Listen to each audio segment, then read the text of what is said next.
Hello student, welcome back to my channel. कैसे हैं आप सभी लोग? आप लोग के एएमआरएस अकाउंटेंट का जो टियर 1 है उसका रिजल्ट ऑलरेडी आउट हो चुका है। आप सभी लोगों ने देख लिया होगा, कट ऑफ भी मैंने आप लोगों के साथ शेयर करी थी। बहुत से स्टूडेंट जो है मेरे चैनल से जो जुड़े हुए हैं उनका भी टियर 1 क्लियर हुआ है, तो आप सभी लोगों को बहुत-बहुत मेरी कांग्रेचुलेशंस जिन भी स्टूडेंट्स का टियर 1 क्लियर हो चुका है। अब आपके लिए इम्पोर्टेंट है टियर 2 की तैयारी करना, जिसमें कि आपका डिस्क्रिप्टिव और ऑब्जेक्टिव दोनों होने हैं। दोनों पेपर आपके रहेंगे एक ही टाइम में। दोनों एग्ज़ाम आपके होंगे, एमआर पर भी होंगे, कुछ क्वेश्चन्स ओएमआर से रिलेटेड हैं और कुछ क्वेश्चन्स आपके डिस्क्रिप्टिव वाले हैं। तो सिलेबस ऑलरेडी मैं आप लोगों से इसका शेयर कर चुकी हूँ। अगर आपने वीडियो नहीं देखी है, ज़रूर से देख लीजिएगा, आपको अच्छे से समझ में आ जाएगा कि कितने क्वेश्चन्स आपके ऑब्जेक्टिव आएँगे और कितने डिस्क्रिप्टिव आएँगे, क्या-क्या चीज़ें आपके सिलेबस में पूछी जानी हैं। और आपकी क्लासेस भी रेगुलर चल रही थी। फिर टियर 1 की तैयारी के लिए आपकी जो क्लासेस थी वो बीच में मैंने बंद कर दी थी, जिससे कि आप टियर 1 का एग्ज़ाम अच्छे से दे लीजिए। अब दोबारा से अपनी क्लासेस स्टार्ट कर रहे हैं। तो उसमें बेसिक चीज़ें जो स्टार्टिंग की हैं, अकाउंटिंग प्रिंसिपल है, लेजर है, जर्नल है, कैश बुक है, डिप्रिसिएशन, ये सारी चीज़ें हम उसमें पढ़ चुके हैं। अगर नहीं देखी है तो प्लेलिस्ट चैनल पे बनी हुई है, लिंक आपको इस वीडियो के डिस्क्रिप्शन में प्रोवाइड करा देंगे, आप देख लीजिएगा बाकी की वीडियोज़ को अगर आप चैनल पे नए हैं तो। और आगे की वीडियोज़ मिलते रहें इसके लिए सब्सक्राइब करना ना भूलिएगा, ज़रूर से चैनल को सब्सक्राइब कर दीजिएगा और वीडियो को लाइक भी करिएगा। और टेलीग्राम चैनल भी है मेरा, जिसका लिंक आपको कमेंट सेक्शन में मिल जाएगा, वहाँ से या फिर आप डिस्क्रिप्शन में भी टेलीग्राम चैनल का लिंक देख सकते हैं, तो पीडीएफ के लिए आप उसको जॉइन कर लीजिएगा। तो आइए शुरू करते हैं। अब हम जो नेक्स्ट हमारा टॉपिक है फाइनल अकाउंट्स, उसको लेते हैं कि फाइनल अकाउंट्स होते क्या हैं। और इसमें एंड तक वीडियो को ज़रूर देखिएगा, क्योंकि एंड में मैंने आप लोगों के लिए एमसीक्यूज़ क्वेश्चंस भी इंक्लूड किए हैं इसमें, जिसमें कि न्यूमेरिकल क्वेश्चंस भी हैं। काफ़ी अच्छे क्वेश्चन हैं जो कि इससे रिलेटेड पूछे जाने हैं। तो एंड तक वीडियो को ज़रूर से देखिएगा। तो बेसिक चीज़ें आपको पता चल गई हैं कि सबसे पहले जब भी हम अकाउंटिंग की बात करते हैं, तो अकाउंटिंग में सबसे पहले हमारा आ जाता है कि ट्रांज़ैक्शंस होंगे, कुछ लेन-देन होते हैं, थोड़ा-सा रिवाइज़ कर लीजिए। कुछ ट्रांज़ैक्शंस होते हैं हमारे, लेन-देन हम करते हैं जो कि फाइनेंशियल नेचर के होते हैं, उनका रिकॉर्ड रखते हैं। सबसे पहले जर्नल बनाते हैं, फिर हम लेजर बनाते हैं, ट्रायल बैलेंस बनता है और उसके बाद हम आते हैं अपने फाइनल अकाउंट्स की तरफ।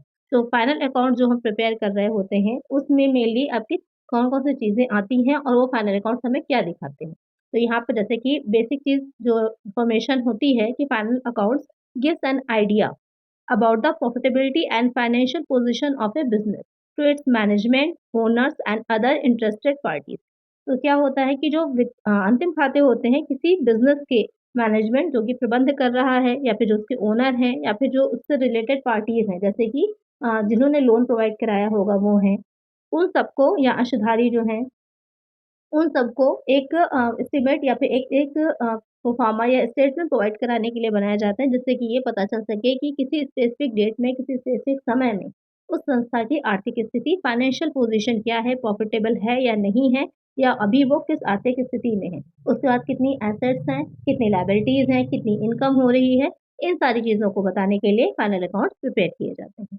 All business transactions are first recorded in a journal, जैसे कि मैंने बताया था, सबसे पहले जर्नल में रिकॉर्ड करे जाते हैं, उसके बाद वो लेजर में ट्रांसफ़र किए जाते हैं और उसका बैलेंस निकाला जाता है। These final tallies are prepared for a specific period, किसी विशेष तिथि। अब ये क्वेश्चन डायरेक्ट बनता है, पीजीटी में तो आप लोग के डायरेक्ट ये पूछा भी गया था कि जो आर्थिक चिट्ठा होता है, बैलेंस शीट होती है, वो किस उसके लिए बनाई जाती है, कोई समयावधि के लिए, उसके लिए। तो वहाँ पे स्पेसिफिक पीरियड होता है या स्पेसिफिक डेट आपका ऑप्शन दे रखा होगा, विशेष तिथि, वही आपका आंसर होता है। तो स्पेसिफिक पीरियड के लिए the preparation of A final accounting is the last stage of the accounting cycle. और फाइनल अकाउंट्स जो होते हैं वो लास्ट स्टेज होती है अकाउंटिंग साइकिल की। वैसे तो कम्युनिकेशन आपकी होती है, लेकिन यहाँ पर अगर हम अकाउंटिंग की सिर्फ बात कर रहे होंगे, तो वहाँ पर क्या होता है कि ये फाइनल स्टेज होती है। It determines the financial position of the business. Under this, it is compulsory to make trading account, the profit and loss account and balance sheet। तो क्या मेन बनता है फाइनल अकाउंट्स में? हमारा ट्रेडिंग अकाउंट बनता है। अगर कुछ बनाया जा रहा है, किसी ऐसी कंपनी का या संस्था का आप अकाउंट्स तैयार कर रहे हैं, प्रिपेयर कर रहे हैं, जो कि मैन्युफैक्चरिंग का काम कर रही है, तो वहाँ पर मैन्युफैक्चरिंग अकाउंट बनता है आपका। और नहीं तो बिज़नेस कर रही है तो ट्रेडिंग अकाउंट होता है। और प्रॉफिट एंड लॉस अकाउंट और साथ में आपका बैलेंस शीट, ये 3 चीज़ें जो होती हैं, वो मेनली फाइनल अकाउंट्स में इंक्लूड की जाती हैं। तो अब आपको क्लियर हो गया होगा। अगर डायरेक्ट क्वेश्चन आपका डिस्क्रिप्टिव में बनता है कि फाइनल अकाउंट्स क्या होते हैं, तो आप इतना लिख देंगे तो एग्जामिनर को एक क्लियर आपको पता चल जाएगा कि आप स्टार्टिंग से एंड तक आपको मेन बिज़नेस ट्रांज़ैक्शन होने से लेकर फाइनल अकाउंट्स तक की सारी जो बीच की साइकिल चल रही है, उसके बारे में आपको अच्छे से नॉलेज है। तो यहाँ पे ये क्लियर हो गया कि फाइनल अकाउंट्स क्या होते हैं। अब यहाँ पर the term final accounts includes the trading account, profit and loss account and the balance sheet. यहाँ पर आप इन्वर्टेड कॉमा करके स्पेशली को हाइलाइट करके लिख सकते हैं कि अंतिम खाते शब्द में जो व्यापारिक खाता है या फिर जो लाभानी खाता होता है या फिर जो आर्थिक चिट्ठा बैलेंस शीट होती है, उसको इंक्लूड किया जाता है। तो सबसे पहले हम पढ़ेंगे ट्रेडिंग अकाउंट के बारे में, कि ट्रेडिंग अकाउंट क्या होता है। यहाँ पर आपको फॉर्मेट और साथ में वो अकाउंट है क्या, सिर्फ उसके बारे में मैं नॉलेज दे रही हूँ कि वही चीज़ें सीखिए जो आपके एग्जाम प्रोस्पेक्टिव से इम्पोर्टेंट है। आपका ग्रेजुएशन नहीं है जहाँ पे आपको पूरी कहानी लिखनी है, क्योंकि कम आपको वहाँ पर स्पेस रहेगा, जितना स्पेस है उसी में ही आपको अच्छे से अच्छा आंसर देना है। तो अगर सीधे से एक आइडिया मैं आप लोग को बता रही हूँ, ट्रेडिंग अकाउंट के बारे में पूछा जाता है, ट्रेडिंग अकाउंट क्या है वो लिख दीजिए। अगर कोई डेफिनेशन आपको आती है तो वो लिख दीजिए और साथ में फॉर्मेट ज़रूर बनाइएगा उसका। इसमें मार्क्स गेन करने का सबसे बेस्ट तरीका होता है कि आप चीज़ों का फॉर्मेट बनाइए, कि इससे एग्ज़ामिनर को ये पता चलता है कि आपको बहुत अच्छे से डीप नॉलेज है उसकी। तो उसका प्रोफ़ार्मा या फिर फॉर्मेट ज़रूर बनाइए। यहाँ पर ट्रेडिंग अकाउंट क्या है? और trading account shows the result of the buying and selling of goods. जो भी गुड्स आप बाय कर रहे हैं या सेल कर रहे हैं, उसका रिज़ल्ट को दिखाता है। This sheet is prepared to demonstrate the difference between selling price and cost price. अब यहाँ पर ये जो हम खाता बना रहे हैं, वस्तुएँ जो हम सेल करेंगे, क्योंकि जो ट्रेडिंग अकाउंट का अभी फॉर्मेट आप देखेंगे, उसके जो डेबिट साइड होता है, डेबिट साइड में हम जो भी परचेज़ कर रहे हैं या फिर जो भी वस्तुएँ हम बना रहे हैं, उनको बनाने की जो भी लागत आ रही होती, कॉस्ट आ रही होती है, उसके बारे में दिखाया जाता है। और जो क्रेडिट साइड हमारा होता है, उसमें हम क्या दिखाते हैं, जो हम सेल कर रहे हैं, जो हमारे पास क्लोजिंग स्टॉक बच रहा है, वो हम क्रेडिट साइड में दिखाते हैं। तो ये क्या कर रहा है, ये अकाउंट हमको जो भी हमने प्रोडक्ट या फिर जो भी वस्तुएँ हैं, उनको बेचने की कीमत और उनकी लागत कीमत के बीच अंतर दिखाने के लिए ही तैयार किया जाता है। और इसमें जितने भी एक्सपेंसेस आप लोग दिखाएँगे डेबिट साइड में, एक्सपेंसेस डेबिट साइड में आते हैं और ये सारे किस नेचर के एक्सपेंसेस होते हैं, यहाँ पर आप देखेंगे इसके बारे में भी। Uh, it records the direct expense of a business firm. जो भी प्रत्यक्ष व्यय होते हैं, अगर आपको कॉस्ट शीट अच्छे से याद है, आपने पढ़ा होगा कॉस्ट अकाउंटिंग में कॉस्ट शीट। तो कॉस्ट शीट में जो प्राइम कॉस्ट में आपकी चीज़ें चीज़ें आती हैं, डायरेक्ट एक्सपेंसेस, डायरेक्ट लेबर और डायरेक्ट मटेरियल, वो सारी चीज़ें यहाँ पर हम दिखाते हैं, जो आपका डेबिट साइड होता है ट्रेडिंग अकाउंट का। अभी फॉर्मेट देखिएगा तो और अच्छे से क्लियर हो जाएगा आपको। The trading account is prepared to show the trading result of a business. Gross profit earned और gross loss sustained by the business. ये क्या दिखाएगा, जो ट्रेडिंग अकाउंट आप बना रहे हैं, व्यापारिक खाते से आपको या तो सकल लाभ, या तो यहाँ पर ग्रॉस प्रॉफिट आता है, ग्रॉस प्रॉफिट आएगा तो यहाँ पर आएगा और लॉस आएगा तो यहाँ पर आएगा। तो ये जो है आपका सकल लाभ या सकल हानि को दिखाता है, जो ट्रेडिंग अकाउंट होता है। अब इससे आपके बहुत से क्वेश्चंस ऑब्जेक्टिव वाले भी बन गए। पहला क्वेश्चन तो यही बन गया, इसमें किस तरह के एक्सपेंसेस होते हैं, डायरेक्ट होते हैं। ये क्या चीज़ों को दिखाता है कि किसी वस्तु को बनाने की लागत और उसको सेल करने की लागत के बीच का डिफरेंस क्या रहा, किस तरह से रहा, उसको भी दिखाएगा। और मेनली ये जो भी प्रोडक्ट है या जो भी वस्तुएँ हैं, उनकी सेल और बाई के रिज़ल्ट को दिखा रहा होता है। तो ये आपको क्लियर हो गया इससे। अब इसका एक बार फॉर्मेट देखिए। इसकी डेफिनेशन एक देख लेते हैं पहले, उसके बाद फॉर्मेट पे चलेंगे। कि डेफिनेशन एक देखते हैं कि डेफिनेशन यहाँ पर अकॉर्डिंग टू जे.आर. बॉटलीबाय। यहाँ पर जे.आर. बॉटलीबाय की डेफिनेशन मैंने दी है। आपकी बुक आप पास कोई भी अगर बीकॉम की बुक्स रखी हो तो फाइनेंशियल अकाउंटिंग होगी, या इसके अलावा कोई भी और बुक्स आपके पास रखी हैं। वैसे मैं आप लोगों को सजेस्ट करूँगी, अगर आपके पास नेट की कोई किताब है, नेट की कोई बुक है, उससे प्रिपेयर करिए। नेट की बुक में बहुत ही डीप में बहुत अच्छा कंटेंट प्रोवाइड कराया जाता है। इंग्लिश मीडियम से आप हैं अगर, तो आप उसके लिए इंग्लिश मीडियम से अगर आप हैं तो केवीएस मदान की एक बुक आती है, आप उसको परचेज़ कर लीजिए, वहाँ पर आपको बहुत अच्छा कंटेंट मिल जाएगा। केवीएस मदान की एक बुक आती है इंग्लिश की, कॉमर्स की, नेट की, आप उसको ले सकते हैं, उसमें आपको ब्रीफ में सारी ही चीज़ें मिल जाएँगी, इधर-उधर भागने की आपको नीड नहीं होगी। और अगर हिंदी मीडियम से तो आप अरिहंत की भी ले सकते हैं, अरिहंत की किताब भी अच्छी है, मैंने पढ़ी है। अरिहंत की बुक भी अच्छी है, आप वो भी पढ़ सकते हैं। मैंने जो नेट क्वालीफाई किया था, तो इन्हीं दोनों की बुक्स को मैंने प्रेफ़र किया था और इन्हीं से ही मैंने पढ़ा था, बहुत अच्छा कंटेंट इसमें दे रखा है। तो जो भी आपका हो, उसके अकॉर्डिंग आप इसको परचेज़ कर लीजिएगा। यहाँ पर जो डेफिनेशन है, the trading account shows the result of buying and selling goods. In preparing this account, the general establishment charges are ignored and only the transaction in goods are included. तो यहाँ पर जो एस्टेब्लिशमेंट के charges होते हैं, उनको ignore किया जाता है, उनको इंक्लूड नहीं किया जाता, केवल उन ट्रांज़ैक्शन को इंक्लूड किया जाता है, जो गुड्स से रिलेटेड होते हैं डायरेक्टली। तो ये डेफिनेशन तो आपको एज़ इट इज़ याद करनी है, इसमें कुछ समझाने वाला है नहीं। अब इसका फॉर्मेट देख लेते हैं, तो जो प्रोफ़ार्मा है कि कौन सी चीज़ डेबिट होती है और कौन सी क्रेडिट होती है। ट्रेडिंग अकाउंट का फॉर्मेट की अगर हम बात करें तो जो भी एयर एंडेड है यहाँ पर वो डाल दिया जाएगा। सबसे पहले ओपनिंग स्टॉक आ जाएगा, उसके बाद जो भी परचेज़ आप करेंगे वो आएगा, उसमें से रिटर्न अगर कुछ किया तो उसको लेस कर देते हैं, उसके बाद जो अमाउंट आता है उसको हम दिखाते हैं। फिर डायरेक्ट एक्सपेंसेस यहाँ पर कौन-कौन से डायरेक्ट एक्सपेंसेस इंक्लूड होते हैं, यहाँ से डायरेक्ट क्वेश्चन बनता है। कैरेज इनवर्ड है, फ्राइट है, यानी कि जो रॉ मटेरियल को लाने में एक्सपेंसेस आते हैं वो कैरेज इनवर्ड होते हैं, उनको शामिल किया जाता है। अगर आउटवर्ड होते हैं तो आउटवर्ड को हम ट्रेडिंग में नहीं प्रॉफिट एंड लॉस में शामिल करते हैं, इसको ध्यान में रखिएगा। उसके बाद यहाँ पर ये फ्राई है, यहाँ पर डॉक ड्यूज़ है, एक्साइज़ ड्यूटी है, रॉयल्टी है, मोटिव पावर है, कोल गैस वाटर है, फैक्ट्री एक्सपेंसेस हैं, ये सब दिखाए जाते हैं। जो भी आपके डायरेक्ट शामिल होते हैं किसी भी प्रोडक्ट को बनाने में, उन सबको हम दिखाते हैं। उसके बाद यहाँ पर इस साइड में आपका सेल्स आ जाएँगे, जो रिटर्न हुआ है उसको हम लेस करके यहाँ पर अमाउंट दिखा देंगे, क्लोजिंग स्टॉक दिखाएँगे।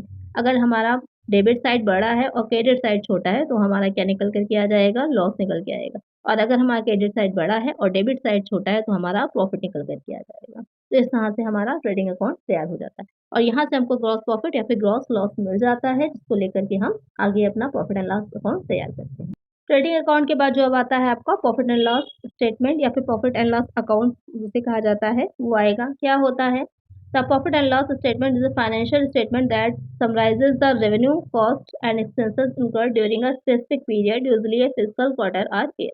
जो प्रॉफिट एंड लॉस स्टेटमेंट होता है, लाभ-हानि खाता जो होता है, वो किसी विशेष समय यहाँ पर आमतौर पर जो एक फाइनेंशियल तिमाही या तो आपका क्वार्टरली बन रहा है या साल के बीच में इंटरिम जो होता है, डिविडेंड आपको अगर देना होता है तो वहाँ पे साल के बीच में भी बनाया जा सकता है प्रॉफिट एंड लॉस अकाउंट या फिर आपका मेनली जो बनता है वो ईयरली ही होता है, वर्ष का बनता है, वार्षिक तौर पर बनाया जाता है। तो ये सारांश देता है कि इनकम जो रेवेन्यू आपको हुआ है और जो भी कॉस्ट आई है, एक्सपेंसेस हैं तो उस स्पेसिफिक पीरियड में किए गए हैं, उन सबको इंक्लूड करके आपको ये बताता है कि लाभ हुआ है या हानि।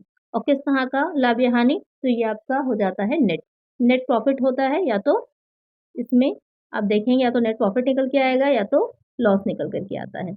नेट लॉस या फिर नेट प्रॉफ़िट। ट्रेडिंग अकाउंट से हमारा आता है ग्रॉस और उससे आता है net. The profit and loss statement is synonym with the income statement जो इसको कई बार आय विवरण खाता भी कहा जाता है। This records provide information about a company's ability or inability of general profit by increasing revenue, reducing cost or both. तो ये जो रिकॉर्ड्स हैं वो क्या प्रोवाइड कराते हैं कि कंपनी की इनकम बढ़ रही है या लागत कम हो रही है, क्योंकि अगर पिछले वर्षों से आप इसको कंपेयर करते हैं तो आप इज़िली ये देख सकते हैं कि कौन-कौन से एक्सपेंसेस बढ़े हैं, कौन से एक्सपेंसेस घटे हैं, प्रॉफिट बढ़ा है या प्रॉफिट घटा है, कम हुआ है, वो सारी चीज़ों के बारे में भी हमको ईज़िली पता चल जाता है। तो यहाँ पर बहुत ही सिंपल सा प्रॉफिट एंड लॉस अकाउंट जिसके बारे में आपको नॉलेज है ही अच्छे से। चलिए नेक्स्ट इसमें देखते हैं। प्रॉफिट एंड लॉस अकाउंट की अगर हम बात करें तो एक साइड डेबिट हो जाएगा, दूसरी साइड क्रेडिट हो जाता है फॉर द ईयर एंडेड।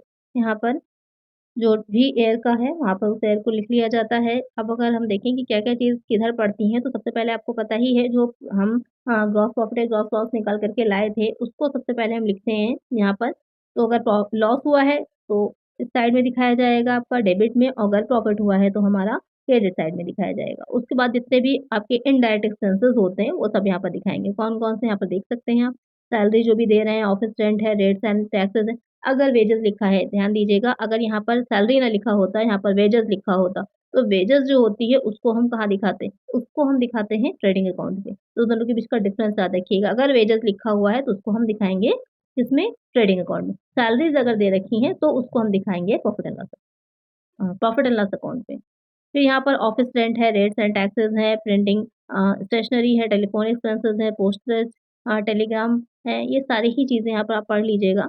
सारे ही पॉइंट्स को स्क्रीनशॉट ले लीजिए या तो आपके पास अगर कोई बुक है उससे देख लीजिएगा। तो वहाँ पर सारी चीज़ें दे रखी होंगी जैसे मैंने बताया था कैरेज आउटवार्ड जो होता है वो प्रॉफिट एंड लॉस अकाउंट में। जब प्रोडक्ट आपका बन गया अब आप उसको पैकिंग करने के बाद उसको वेयर हाउस में भेज रहे हैं या डायरेक्ट सप्लाई कर रहे हैं, तो वहाँ पर जो भी आपके चार्जेज़ आ रहे हैं कैरेज आउटवार्ड जो है, तो वो आपका शामिल होता है प्रॉफिट एंड लॉस अकाउंट में। बैड डेब्ट भी यहाँ पर दिखाए जाते हैं, काफ़ी कन्फ्यूज़िंग वाला पॉइंट होता है बैड डेब्ट। बैड डेब्ट को भी हम प्रॉफिट एंड लॉस अकाउंट में दिखाते हैं। प्रोविज़न जो किया है उसको भी हम दिखाएँगे। बैंक चार्जेज़ हैं, इंटरेस्ट जो लोन पर होगा, loss on the sale of asset तो वो भी हम यहीं पे दिखाएँगे। अब यहाँ पर हमारा नेट प्रॉफिट निकल के आएगा या फिर नेट लॉस निकल के आएगा। क्रेडिट साइड में डिस्काउंट जो रिसीव हुआ है, कमीशन जो रिसीव जो भी इनकम होगी वो सब हमारी क्रेडिट में, जो एक्सपेंसेस हैं वो सब हमारे डेबिट में। बस इतना याद रखिए तो आपको अलग-अलग पूरा फॉर्मेट याद करने की नीड नहीं होगी। तो आपको क्लियर हो गया है? कि क्या होता है प्रॉफिट एंड लॉस अकाउंट का फॉर्मेट, कौन-सी चीज़ हमें किधर दिखाई जाती है। अब यहाँ पे एक बहुत ही अच्छी पॉइंट आती है कि डिफरेंस क्या होता है। अक्सर क्या होगा कि आप लोग प्रॉफिट एंड लॉस अकाउंट और profit and loss appropriation account जो होता है उसको एक ही समझ लेते हैं, लेकिन दोनों के बीच में डिफरेंस होता है। क्या डिफरेंस होता है वो देख लीजिए कि profit and loss appropriation account is an extension of the profit and loss account itself. ये मेनली जो ये अकाउंट आपका बनता है, लाभान्य नियोजन खाता जिसे कहते हैं, वो बनाया प्रॉफिट एंड लॉस से ही जाता है, उसी का ही एक एक्सटेंशन है समझ लीजिए। There is a fundamental difference between profit and loss. अब इसमें फंडामेंटल डिफरेंस क्या होते हैं? तो उसको अच्छे से समझ लीजिए, कई बार दोनों पूछ लिया जाता है तो वहाँ पर कन्फ्यूज़न हो जाती है। तो यहाँ पे आप डिफरेंस देख सकते हैं। सबसे पहले पर्पस, उद्देश्य क्या है? ये इंग्लिश में, मैं हिंदी में एक्सप्लेन कर दूँगी, तो जो हिंदी मीडियम से बच्चे हैं, आप लोग समझ सकते हैं और नोट्स बना सकते हैं उसको। तो यहाँ पर पर्पस जो उद्देश्य होता है, तो प्रॉफिट एंड लॉस बनाने का मेन जो रीज़न होता है नेट प्रॉफिट या फिर नेट लॉस को पता करना। किसी गिविंग अकाउंटिंग पीरियड में किसी लेखांकन अवधि में ये पता करना कि लॉस हुआ है, नेट लॉस हुआ है या फिर नेट प्रॉफिट हुआ है। जबकि ये अप्रोप्रिएशन अकाउंट जो बनता है, profit and loss appropriation account is used for allocation and distribution of net profit among partners, reserves and dividend. तो ये मेनली जो बनता है, जब आपका पार्टनरशिप आपने पढ़ी होगी तो वहाँ पर इसके बारे में पढ़ा होगा, लाभान्य नियोजन खाते के बारे में। तो यहाँ पर मेनली क्या होता है कि जो भी नेट प्रॉफिट हुआ है या फिर लॉस हुआ है, उसको कैसे एलोकेट या फिर डिस्ट्रीब्यूट किया जा रहा है पार्टनर्स के बीच में, जो रिजर्व्स होते हैं, डिविडेंड है, इन सब चीज़ों को। फिर आ जाता है मेड बाय, तो कौन बनाता है? Profit and loss account is prepared by all types of business. सभी बिज़नेस में आपका अकाउंट ये बनाया जाता है। लेकिन जो अप्रोप्रिएशन अकाउंट होता है, केवल पार्टनरशिप फर्म्स में ही बनाया जाता है। ये बहुत मेजर डिफरेंस है, इससे क्वेश्चन बन सकता है आपका। बैलेंस, बैलेंस किसमें रहेगा? कि profit and loss account don't have any opening और क्लोजिंग बैलेंस। इसमें कोई भी ओपनिंग और क्लोजिंग बैलेंस नहीं होता, as it is prepared for a specific accounting period. ये किसी विशेष अवधि के लिए बनाया जाता है, इसमें ओपनिंग क्लोजिंग बैलेंस नहीं होगा। लेकिन जो profit and loss appropriation account होता है, may have carry forward balance, इसमें फॉरवर्ड बैलेंस होगा from the previous accounting period. Previous accounting period से लेकर के जो हम आए हैं, वो उसका बैलेंस इसमें होता है। टाइमिंग क्या रहती है?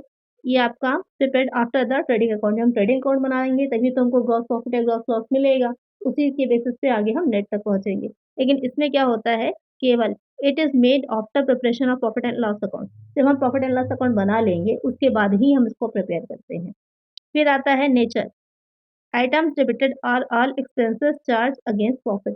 अब ये क्वेश्चन डायरेक्ट यहाँ से बनता है कि जो प्रॉफिट एंड लॉस जो भी हम खर्चे कर रहे होते हैं, जो व्यय हमने किए होते हैं, वो किस पर वो किस नेचर के होते हैं। तो वहाँ पे एक ऑप्शन आपका होता है चार्ज अगेंस्ट प्रॉफिट। डायरेक्ट ये आपका ऑप्शन दे रखा होता है कि लाभों पर प्रभाव की तरह होते हैं, लाभों पर ही चार्ज किए जाते हैं। लेकिन इसमें क्या रहता है कि items debited are all appropriation of profit. यहाँ पर हाउ प्रॉफिट इज़ डिवाइडेड, ये इसमें दिखाता है कि किस तरह से प्रॉफिट को डिवाइड किया गया है। क्योंकि उसी के बेसिस पर फिर उनका जो अकाउंट तैयार होता है, फिर पार्टनर्स अकाउंट बनाया जाता है, जो कैपिटल अकाउंट होता है पार्टनर्स का, वहाँ पर उनको एलोकेट करके अलग-अलग दिया जाता है, अलग-अलग पार्टनर्स को। नेक्स्ट आ जाता है partnership. Preparation of profit and loss account is not based on A partnership agreement, exception interest on A loan from partner. तो यहाँ पर ये इस पर बेस्ड होता नहीं है पार्टनरशिप पर, लेकिन ये मेनली इसी एग्रीमेंट पर ही बेस्ड ही होता है। फिर आ जाता है principle. Matching principle is follow. अब ये बहुत इंपॉर्टेंट है, यहाँ से डायरेक्ट क्वेश्चन आपका बनेगा कि जो प्रॉफिट एंड लॉस अकाउंट है किस प्रिंसिपल पर बनाया जाता है? तो मैचिंग प्रिंसिपल पर, मिलान सिद्धांत जो है, आय व्यय का मिलान सिद्धांत, उस पर बनाया जाता है। Expenses for an accounting period are matched against related income. तो जितने भी पॉइंट इस इम्पोर्टेंट हैं, वो सब अलग से नोट करते जाइए, जो भी मैं आप लोग को बता रही हूँ, वहाँ से डायरेक्ट आपके क्वेश्चन बन सकते हैं। तो यहाँ पर matching principle is not followed while preparing a profit and loss appropriation account. इसमें कोई आपका स्पेशल प्रिंसिपल नहीं लगता, क्योंकि ये mainly profit and loss account पर बेस्ड ही बनाया जाता है। तो अब आपकी डिफरेंस समझ में आ गया होगा, अब आप कन्फ्यूज़ नहीं होंगे कभी भी कि profit and loss appropriation account क्या है या फिर प्रॉफिट एंड लॉस अकाउंट क्या है, दोनों के बीच में मेजर डिफरेंसेस क्या होते हैं। अब आपको अच्छे से दोनों पॉइंट ही क्लियर हो गए होंगे। चलिए अब नेक्स्ट देखते हैं। अब यहाँ पर नेक्स्ट आ जाती है हमारी balance sheet. Definition of balance sheet क्या होती है? Balance sheet, the balance sheet is prepared in order to report and business financial position at the end of an accounting period. जब अकाउंटिंग पीरियड जो होता है, लेखांकन वर्ष होता है, वो एंड होता है, अंत में सबसे लास्ट में जो बनती है वो आपकी बैलेंस शीट होती है। और क्या दिखाती है? ये बिजनेस की मेन फाइनेंशियल पोजीशन को अगर दिखाने की बात है तो बैलेंस शीट ही आपका आंसर होगा। सही वित्तीय आर्थिक स्थिति को बताती है, क्योंकि इसमें एक साइड आपके लायबिलिटीज़ होती हैं, एक साइड एसेट्स होती हैं, सारी ही चीज़ें अंत में अब आपके बिज़नेस में क्या है उसको दिखाती है। तो वो आपकी क्या हो जाती है, बैलेंस शीट हो जाती है। A corporation's balance sheet reports its assets, resources that were acquired in the past transactions, liabilities, obligation and customer deposits और लास्ट में हो जाएगा स्टॉक होल्डर्स equity, the difference between the amount of asset and liabilities. तो equation आपको पता ही है कि क्या होती है, उसी इक्वेशन पे ये बेस्ड होती है। जो आपकी अकाउंटिंग के समीकरण मैंने आप लोग को बताए भी थे, पढ़ाए भी थे, आप सबको पता होंगे और उससे क्वेश्चन भी बहुत बनते हैं, उसको भी ज़रूर से याद रखिएगा कि एसेट इज़ इक्वल टू यहाँ पर क्या हो जाता है, एसेट्स इज़ इक्वल टू यहाँ पर लायबिलिटीज़ प्लस में हो जाती है कैपिटल। ये आपकी बनती है। अब इसको कई तरह से बनाया जाता है, लायबिलिटीज़ आप बाहर कर दीजिए, एसेट माइनस कैपिटल हो जाएगा। इसी तरह कैपिटल इज़ इक्वल टू क्या हो जाएगा, एसेट माइनस लायबिलिटीज़ हो जाएगा। तो मेन इक्वेशन जो है आपकी वो यही वाली है, इसको याद रखिएगा। ये आपके क्वेश्चन में पूछी जाती है, लास्ट ईयर भी जो एमआरएस अकाउंटेंट का पेपर हुआ था, वहाँ पर ये क्वेश्चन इससे पूछा गया था। तो अब सारी चीज़ें आपको क्लियर हो गई होंगी, इसका एक बार फॉर्मेट देख लेते हैं, उसके बाद हम चलते हैं एमसीक्यू क्वेश्चन। तो यहाँ पे आप फॉर्मेट देख सकते हैं, बैलेंस शीट ऑफ जिसकी भी है एज़ एट जो डेट होगी वो डाल दी जाएगी। इस एक साइड आपकी लायबिलिटीज़ आ जाएँगी, एक साइड आपके एसेट्स आ जाते हैं। और उसके बाद इसको हम कौन-कौन सी चीज़ें इसमें इंक्लूड होती हैं, कैपिटल आ जाएगी। सबसे पहले कैपिटल दिखाएँगे, ओपनिंग बैलेंस जो है उसमें नेट प्रॉफिट ऐड किया जाता है। फिर अगर लॉस हुआ है तो उसको हम लेस कर देते हैं, अगर ड्राइंग्स हैं तो उसको भी लेस किया जाएगा। उसके बाद जो कैपिटल आती है उसको हम यहाँ पर लिख देते हैं।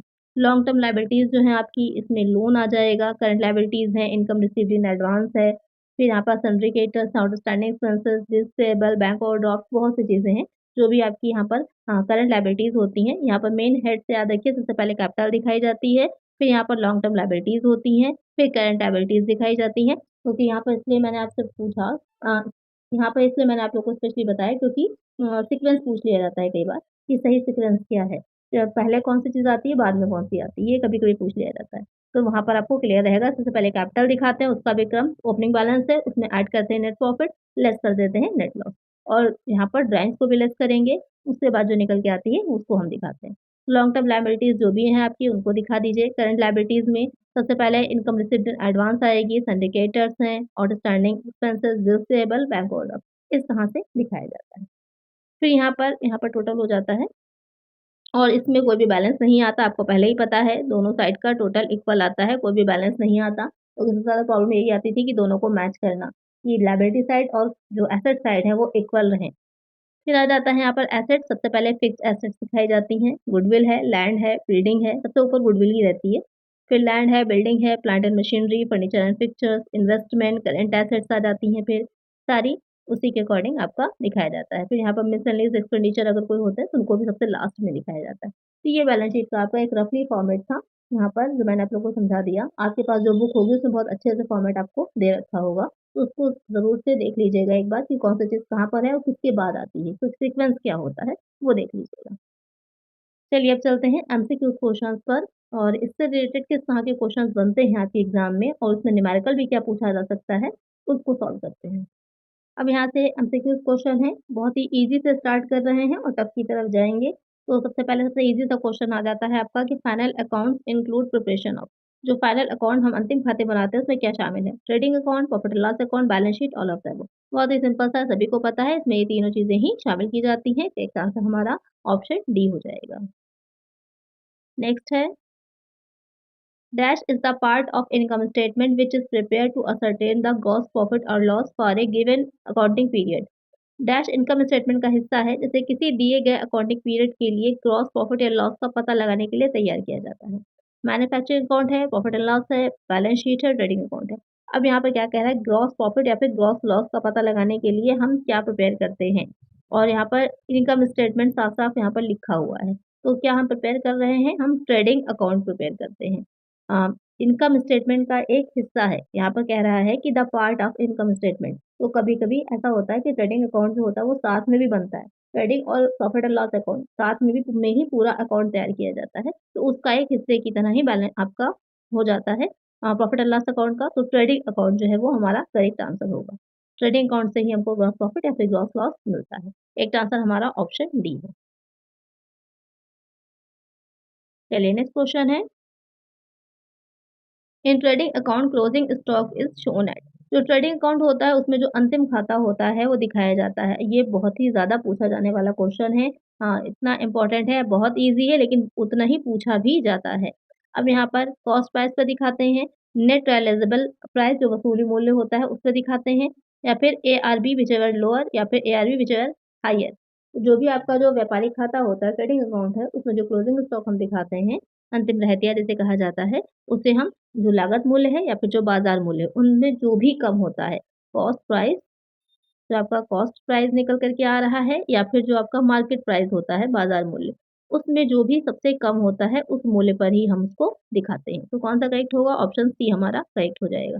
अब इससे एक क्वेश्चन और बनता है और इसमें हम जो ये दिखा रहे हैं कि कॉस्ट प्राइस या मार्केट प्राइस में जो दोनों दोनों में से जो कम होगा उस पर हम दिखाएँगे, तो वो किस अवधारणा में, किस कॉन्सेप्ट में बताया गया है, कौन-सा अकाउंटिंग प्रिंसिपल इसके पीछे है? इसका आंसर आप लोग मुझे कमेंट करिएगा। आपको मैंने सारे ही अकाउंटिंग प्रिंसिपल जो हैं वो पढ़ाए हैं अच्छे से। अगर वीडियो नहीं देखी है तो देख लीजिएगा। तो आप लोग मुझे कमेंट करके बताइए कि किस प्रिंसिपल के अंतर्गत किया जाता है कि दोनों में से जो कम होगा उस पर हम दिखाएँगे जो क्लोजिंग स्टॉक है। चलिए नेक्स्ट क्वेश्चन है dash is the difference between the selling price and cost price of goods sold. Dash जो है वो बेचे गए माल की जो सेलिंग प्राइस होती है यानी कि जो उसकी विक्रय मूल्य है और जो उसका कॉस्ट प्राइस है के बीच का अंतर है। ग्रॉस प्रॉफिट, ग्रॉस लॉस, ए और बी दोनों या फिर तो यहाँ पर ए और बी, ए एंड बी यानी कि और या दोनों का डिफरेंस समझिएगा। दोनों में से कोई एक ही हो सकता है या फिर दोनों हो सकते हैं। ये इसका मीनिंग ये है। इस तरह से भी क्वेश्चन आपका लिखा हुआ आ सकता है, वहाँ पे एग्ज़ाम में कन्फ्यूज़ होंगे। और एंड का मीनिंग हो जाता है दोनों। तो यहाँ पर क्या रहेगा आंसर कि बीच का अंतर क्या होता है? तो ए और बी या तो आपको लाभ होगा या तो आपको हानि होगी। तो यहाँ पर जो स्टार्टिंग में मैंने ट्रेडिंग अकाउंट पढ़ाया था आपको तो वहाँ पर बताया भी था कि जो सेलिंग प्राइस होता है या फिर जो उसकी कॉस्ट प्राइस होती है, दोनों के बीच का डिफरेंस जो होता है वो ग्रॉस प्रॉफिट या फिर ग्रॉस लॉस होता है। तो करेक्ट आंसर हमारा ऑप्शन सी होगा। अब जल्दबाज़ी में यहाँ पर आपसे सीओडी में कन्फ्यूज़न हो सकती है और आंसर आपका गलत हो सकता है। चलिए नेक्स्ट है which of the following equation is correct? निम्नलिखित में से कौन-सा समीकरण जो है वो सही है? Gross profit is equal to net sale minus cost of the goods sold. Gross profit is equal to sales plus closing stock minus opening stock purchases minus wages. Cost of goods sold plus goods profit is equal to sale हो जाएगा या फिर all of the above यानी कि सही सारे ही सही हैं। तो यहाँ पर अगर हम देखें तो ग्रॉस प्रॉफिट जो निकलता है नेट सेल में से कॉस्ट ऑफ गुड्स सोल्ड घटाते हैं, निकलता है बिल्कुल करेक्ट है ये वाला। दूसरा जो कह रहा है कि ग्रॉस प्रॉफिट क्या होता है इज़ इक्वल टू सेल्स में क्लोजिंग स्टॉक को जोड़ दिया जाता है, उसमें से हम ओपनिंग स्टॉक यहाँ पर माइनस करने होगा, रह गया है, यहाँ पर माइनस का होगा कि ओपनिंग स्टॉक परचेज़ेज़ और वेजेज़ को लेस कर देते हैं, तो निकल के हमारा ग्रॉस प्रॉफिट आ जाता है, ये भी बिल्कुल सही है। कॉस्ट ऑफ गुड्स सोल्ड में हम ग्रॉस प्रॉफिट को अगर ऐड कर दें तो हमारी सेल निकल आएगी, ये वाला भी सही है। ये तीनों ही क्या है इक्वेशन करेक्ट है, तो करेक्ट आंसर हमारा ऑप्शन डी है। इस तरह के क्वेश्चन काफ़ी देखे गए हैं प्रीवियस ईयर में, तो इनको बहुत अच्छे से देख लीजिएगा। कभी-कभी ग्रॉस प्रॉफिट निकालने को दे सकते हैं, नेट नेट प्रॉफिट निकालने को दे सकते हैं या फिर जो आपकी अकाउंटिंग इक्वेशंस हैं, उससे रिलेटेड क्वेश्चन यहाँ पर इस तरह के बनाए जा सकते हैं। चलिए नेक्स्ट क्वेश्चन है In trading account, closing stock is shown at cost price or net realizable price, which above is lower. This is the due application of. अभी यही क्वेश्चन मैंने आपसे पूछा ही था कि जो ट्रेडिंग अकाउंट में हमारा अंतिम खाता होता है सॉरी अंतिम स्टॉक होता है अंतिम संद होता है रहतिया कहें वो कॉस्ट प्राइस लागत मूल्य या फिर जो उसकी वसूली योग्य मूल्य या फिर कहें मार्केट प्राइस जो होता है उस पर में जो भी कम हो उस पर दिखाया जाता है ऐसा किस अवधारणा के अंतर्गत किया जाता है कन्वेंशन ऑफ डिस्क्लोजर या फिर convention of materiality, convention of consistency, convention of conservative. तो यहाँ पर कौन-सा करेक्ट आंसर है? इसका आंसर आप लोग मुझे कमेंट सेक्शन में बताइएगा 6 वाले का कि कौन-सा सही है इसका आंसर। बहुत ही अच्छा और बहुत ही इम्पोर्टेंट है और उतना ही पूछा जाने वाला ये क्वेश्चन है। चलिए नेक्स्ट है ग्रॉस प्रॉफिट और gross loss of revealed by trading account is transferred to.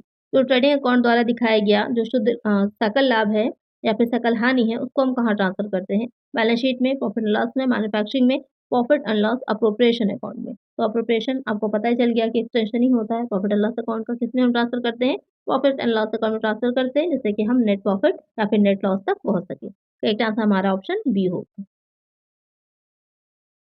Next है हमारा द नेट प्रॉफिट और लॉस इज़ ट्रांसफर्ड टू जो हमारा नेट प्रॉफिट होता है या फिर शुद्ध लाभ या शुद्ध हानि होती है, उसे हम कहाँ ट्रांसफ़र करते हैं?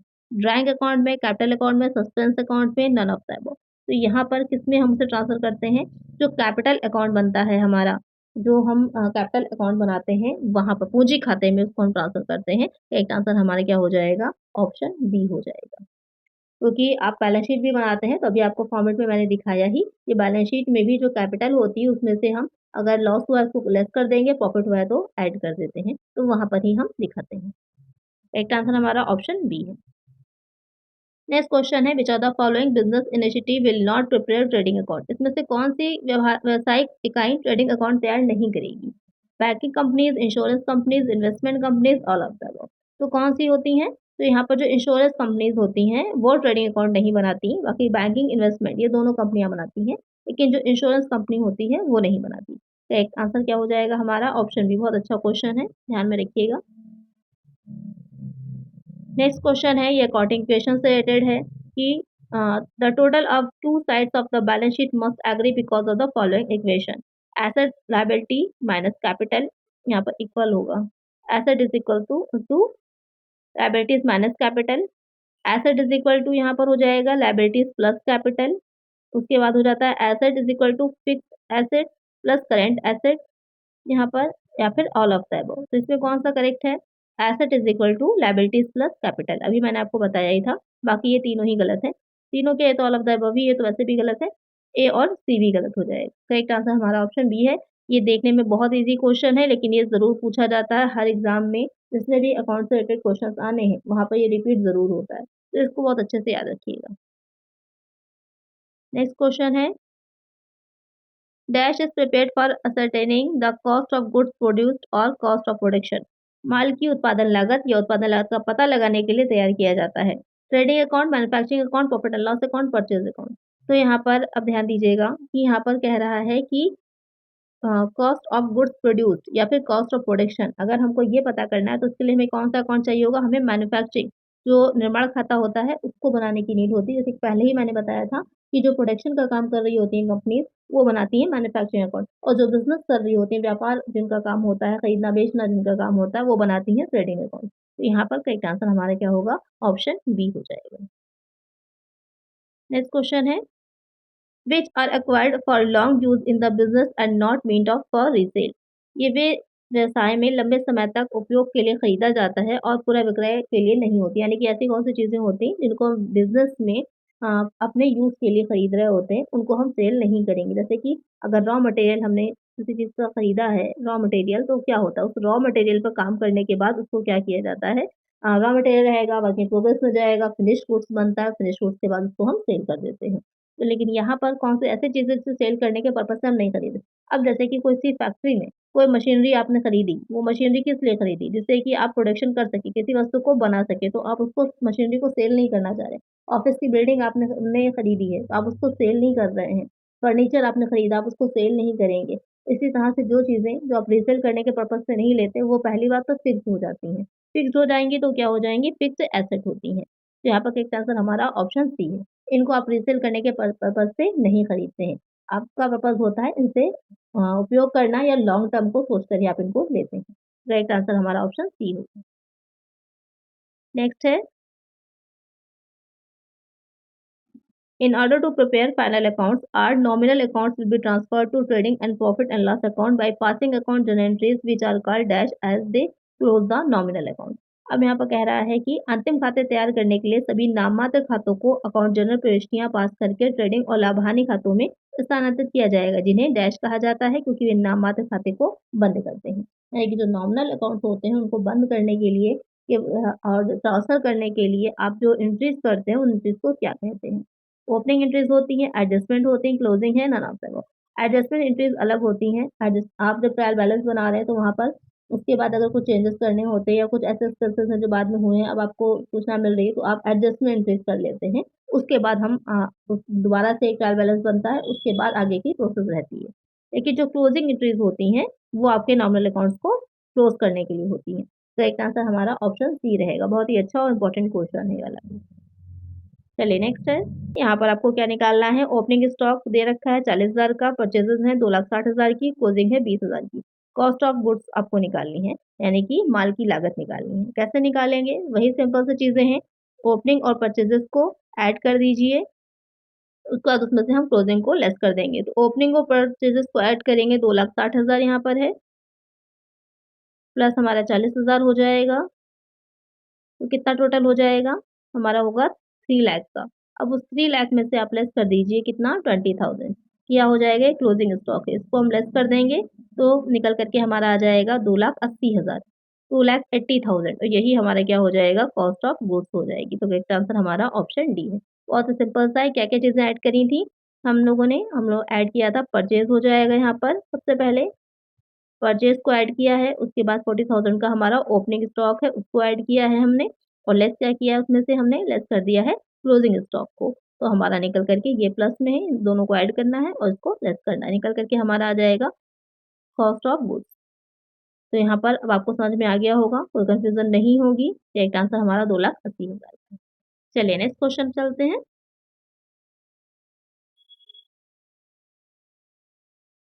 नेक्स्ट क्वेश्चन में भी आपको प्रॉफिट निकालना है, लेकिन यहाँ पर नेट प्रॉफिट निकालना है, आपको शुद्ध लाभ की गणना करनी है।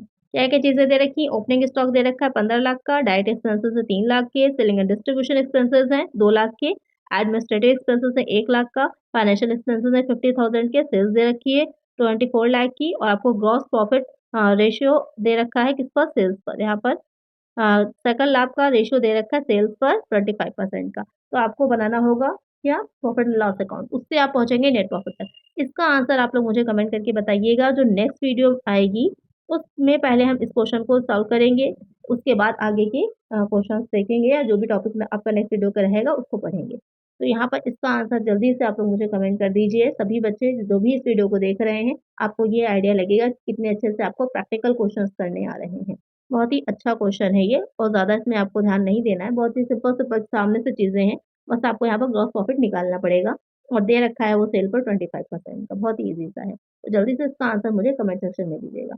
आज की वीडियो में इतना ही, आई होप आपको वीडियो अच्छी लगी होगी और ये फाइनल अकाउंट से रिलेटेड सारी कन्फ्यूज़न आपको क्लियर हो गई होगी अच्छे से। अब हमारे जो बेसिक चीज़ें थी अकाउंटिंग से रिलेटेड वो कंप्लीट हो गई हैं। एक आपका पॉइंट बचा है अकाउंटिंग स्टैंडर्ड, उससे भी क्वेश्चन आपके पूछे जाते हैं।